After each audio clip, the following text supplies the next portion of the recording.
حوصلہ ہر انسان کی زندگی میں کبھی نہ کبھی ایسا وقت آتا ہے جب اس کی سب طرف اندھیرا، مایوسی اور مسائل ہوتے ہیں۔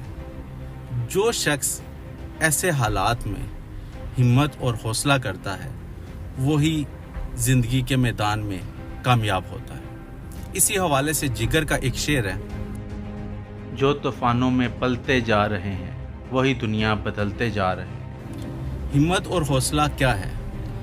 جب آپ کو لگے کہ آپ کوئی مقابلہ یا کسی چیز میں جیت نہیں سکتے لیکن آپ متواتر کوشش کرتے جا رہے ہیں۔ ایک اور چیز ہمت کے حوالے سے یاد رکھیے گا کہ ہمت یا حوصلہ کرتے وقت اپنے ضمیر کو زندہ رکھیں، یعنی کہ اچھی اور بری چیزوں کا خیال رکھتے ہوئے ہمت اور حوصلہ کرنا ہے، کیونکہ ہمت اور حوصلہ برائی میں کیا ہوا انسان کو وحشی اور درندہ بنا دیتا ہے، کہ جو چیز کوئی غلط ہے اس کے لیے ہمت اور حوصلہ کیا ہوا اس کو درندہ بنا دیتا ہے، لیکن اسی جگہ پہ اچھائی یا بہتر مقصد کے لیے جو ہمت کی ہوتی ہے وہ دنیا کے بدلنے کے لیے اور اس کی اپنی زندگی کے بدلنے میں بہت اہم کردار ادا کرتی ہے۔ بہت بہت شکریہ، تھینک یو۔